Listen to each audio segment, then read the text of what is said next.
ಕೇಂದ್ರ ಸರ್ಕಾರ ರಾಜ್ಯ ಸರ್ಕಾರ ಕೊಡ್ತಾ ಇರೋದು ನಿಮಗೂ ಜವಾಬ್ದಾರಿ ಇರಲಿ ಅನ್ನೋ ದೃಷ್ಟಿಯಿಂದ ಇವತ್ತು ಆ ಕಾರ್ಯಕ್ರಮಗಳನ್ನ ಕೊಡ್ತಾ ಇದ್ದಾರೆ.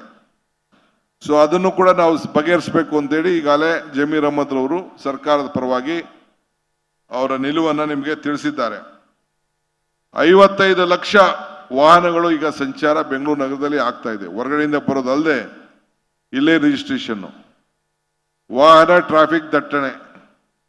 ಇಲ್ಲಿ ಅಶ್ವತ್ಥನಾರಾಯಣ ಅವರು ಹೇಳ್ದಂಗೆ ನಮ್ಮ ಫುಟ್ಪಾತ್ ವ್ಯಾಪಾರಿಗಳು, ನೀವು ಫುಟ್ಪಾತ್ ಅಲ್ಲಿ ವ್ಯಾಪಾರ ಮಾಡಬೇಡಿ ಅಂತ ನಾನು ಹೇಳುದಿಲ್ಲ. ರಿಜಿಸ್ಟ್ರೇಷನ್ ಮಾಡ್ಕೊಳ್ಳಿ, ತಳ್ಳು ಗಾಳಿ ಇಟ್ಕೊಳ್ಳಿ, ಎಲ್ಲ ಒಂದ್ ಕಡೆ ಸೈಡಲ್ಲಿ ವ್ಯಾಪಾರ ಮಾಡ್ಕೊಂಡು ಹೋಗ್ಬೇಕು. ಬೆಳಗ್ಗೆ ಸಾಯಂಕಾಲ ಅಲ್ಲೇ ಅಂಗಡಿ ಹಾಕೋಬಿಟ್ರೆ ನಮ್ಗೆ ಬಹಳ ಕಷ್ಟ ಆಗ್ತದೆ. ಹೈಕೋರ್ಟ್ ಇಂದ ಆರ್ಡರ್ ಇದೆ ಎಲ್ಲನೂ ಖಾಲಿ ಮಾಡಿಸ್ಬೇಕು ಅಂತ. ಇಲ್ಲ ಅಂದ್ರೆ ಕಾರ್ಪೊರೇಷನ್ ಕಮಿಷನರ್ ಜೈಲಿಗೆ ಹೋಗ್ಬೇಕಾದಂತ ಪರಿಸ್ಥಿತಿ ಇವತ್ತು ಬರ್ತಾ ಇದೆ. ಅದನ್ನು ಕೂಡ ನಾನು ನಿಮ್ಗೆ ಹೇಳ್ತಾ ಇದ್ದೀನಿ. ಇದಕ್ಕೆ ನೀವು ತಳ್ಳೋ ಗಾಡಿ ಇಟ್ಕೊಂಡು ಬದುಕಿ, ನಾನು ಬೇಡ ಅಂತ ಹೇಳೋದಿಲ್ಲ. ನಾವು ಪ್ರೋತ್ಸಾಹ ಕೊಡ್ತೇವೆ ಬೀದಿ ವ್ಯಾಪಾರಿಗಳಿಗೆ.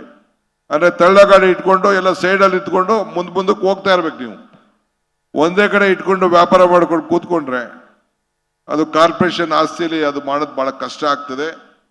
ಅದಕ್ಕೆ ನಾವು ನಿಮ್ಗೆಲ್ಲ ಕೂಡ ನಾನು ಮನವಿ ಮಾಡ್ಕೊಳ್ತೇನೆ, ಯಾರಿಗೂ ತೊಂದರೆ ಕೊಡಬೇಕು ಅಂತ ಇಷ್ಟ ಇಲ್ಲ ನಮ್ಗೆ. ನಿಮ್ಮ ಬದುಕು ಕಟ್ಕೊಳ್ಳಿ, ನ್ಯಾಯಬದ್ಧವಾಗಿ ಕಟ್ಕೊಳ್ಳಿ. 10,000 ರೂಪಾಯಿ ಕೂಡ ಸಾಲವನ್ನ BBMP ಕೊಡ್ತದೆ. ಎಲ್ಲ ತರದ ಪ್ರೋತ್ಸಾಹ ಕೂಡ ಮಾಡಲಿಕ್ಕೆ ನಾವು ಬದ್ಧರಾಗಿದ್ದೇವೆ.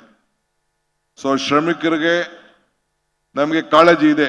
ಶ್ರಮಿಕರಿಂದನೇ ಇವತ್ತು ಇಷ್ಟೆಲ್ಲ ಅಭಿವೃದ್ಧಿ ಮಾಡಲಿಕ್ಕೆ ನಾವೆಲ್ಲ ಸಾಧ್ಯ. ಈ ಮಧ್ಯೆ ಈ ಫ್ಲೆಕ್ಸ್ಗಳನ್ನ ನಾನು ಬ್ಯಾನ್ ಮಾಡಿದ್ದೇನೆ, ಕೋರ್ಟ್ ಆದೇಶ ಇದೆ.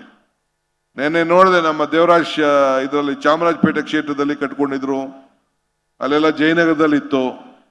ನಮ್ಮನೆ ಕಡೆ ನನ್ನ ಫೋಟೋ ಕೂಡ ಹಾಕೊಂಡಿದ್ರು. ನಾನು ಕಾರ್ಪೊರೇಷನ್ ಕಮಿಷನರ್ಗೆ ಹೇಳಿದ್ದೇನೆ, ಮೊದಲು ನನ್ನ ಫೋಟೋನು ಹಾಕೊಳ್ಳಿ, ಯಾವುದೇ ಫೋಟೋ ಹಾಕೊಳ್ಳಿ, ಮೊದಲು ಕೇಸ್ ಹಾಕಿ ಅಂತ ಹೇಳಿದ್ದೇನೆ. ನಾನು ಅವ್ರಿಗೆ ಕೇಸ್ ಹಾಕಿ ಮೊದಲು ಕುಲ್ಲ ಮಾಡಬೇಕು ಅಂತ ಹೇಳಿದ್ದೇನೆ. ಸೊ ಅದಕ್ಕೆ ಯಾರು ಕೂಡ ನಾನು ತಮ್ಗೆ ಮನವಿ ಮಾಡ್ಕೊಳ್ಳೋದು, ಈ ಒಂದು ಅಡ್ವರ್ಟೈಸ್ಮೆಂಟ್ ಪಾಲಿಸಿ ಬರ್ತಾ ಇದೆ.